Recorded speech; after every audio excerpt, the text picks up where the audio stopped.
नासिन वाक़िया आगाह कंदासीं। थर में खुराक जी खोट में मुख़्तलिफ़ बीमारियुनि विघे वधीक 3 ॿारड़ा फौत थी विया आहिनि। मिठी जी सिविल अस्पताल में दाख़िल 6 महीननि जो अहमद विक्यू नोड़ी जो 20 ॾींहं जो पुट ऐं शबीर जो ॿारड़ो फौत थी वियो आहे। वधीक 3 ॿारनि जे फौत थियण खां पोइ हलंदड़ महीने फौत थी वियल ॿारनि जो अंग वधी 12 थी वियो आहे। ब्रेकिंग न्यूज़ आवाज़ शेयर कई पिया। थर में खुराक जी खोट ऐं मुख़्तलिफ़ बीमारियुनि विघे वधीक 3 ॿारड़ा फौत थी विया आहिनि। वधीक 3 ॿारनि जे फौत थियण खां पोइ हलंदड़ महीने फौत थी वियल ॿारनि जो अंग वधी 12 थी वियो आहे। ब्रेकिंग न्यूज़ आवाज़ से शेयर कई पिया। थर में खुराक जी खोट ऐं मुख़्तलिफ़ बीमारियुनि विघे वधीक 3 ॿारड़ा फौत थी विया आहिनि। अवां क्या आगाह कई पिया। वधीक 3 ॿारनि जे फौत थियण खां पोइ हलंदड़ महीने फौत थी वियल ॿारनि जो अंग वधी 12 थी वियो आहे।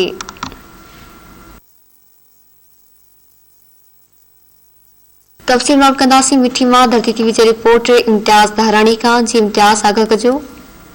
ॾिसो, थरपाकर में मासूम ॿारनि तां मौत टारो न कयो आहे। खुराक जी खोट ऐं मुख़्तलिफ़ बीमारियुनि सबबि जेके वधीक 3 ॿारड़ा जेके आहिनि फौत थी विया आहिनि। अॼु हलंदड़ महीने में जेको आहे ॿारनि जो तइदाद वधी 12 थी वियो आहे ऐं हींअर जेके आहिनि 90 खां वधीक जेके ॿार आहिनि उहो सिविल हॉस्पिटल जे मुख़्तलिफ़ जेके वार्ड्स जेके ॿार आहिनि क़ाइमु कया विया आहिनि हुनमें ज़ेर इलाज आहिनि।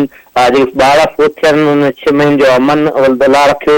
विक्यो नोड़ी जो 20 ॾींहंनि जो ॿारड़ो ऐं शबीर जो जेको ताज़ो ॼायो ॿारड़ो उहो शामिल आहे। ऐं तव्हांखे वधीक ॼाण ॾींदो हलां त chief justice of Pakistan justice Gulzar Ahmed जे दौरे सिविल हॉस्पिटल मिठी खे गुज़िरियल 10 ॾींहंनि खां जेको आहे सफ़ाई सुथराई रंग रोगन करे चमकायो पियो वञे ऐं मुख़्तलिफ़ जेके आहिनि हुते पेवर ब्लॉक्स जेके आहिनि उहे लॻाया पिया वञनि। अस्पताल खे जेको आहे बाक़ाइदा डेकोरेट कयो पियो वञे गुलनि सां। थरपाकर जी डिस्ट्रिक्ट एडमिनिस्ट्रेशन आहे उहो जेको आहे जस्टिस जेको आहे गुलज़ार अहमद जे जेको दौरे जेको आहे सुबुह अॼु जेको मतोका आहे हुते जेको आहे परेशान बणियल आहे ऐं जेको आहे सिविल हॉस्पिटल जा मुख़्तलिफ़ वार्ड्स जेके आहिनि हुननि में जेको आहे बेड्स तोड़े जेको आहे ॿिया इक्विपमेंट्स चेंज कया पिया वञनि। मुख़्तलिफ़ जेके आर ओ प्लांट्स आहिनि हुननि खे ठीकु कया पिया वञनि। सिंध सरकार जा जेके नुमाइंदा आहिनि उन मुसलसिल जेको आहे उहो थर पहुतल आहिनि। उहो थर जो जेको आहे जाइज़ो वठनि पिया। इहा सुभाणे चए पियो वञे त इम्कान इहो आहे त chief justice of Pakistan justice Gulzar Ahmed जेको आहे उहो सिविल हॉस्पिटल मिठी जो जेको दौरो कंदो। उनखां अलावा जेके आर ओ प्लांट्स जेके आहिनि बंदि पियल आहिनि थरपाकर जा उन्हनि जो दौरो कंदो।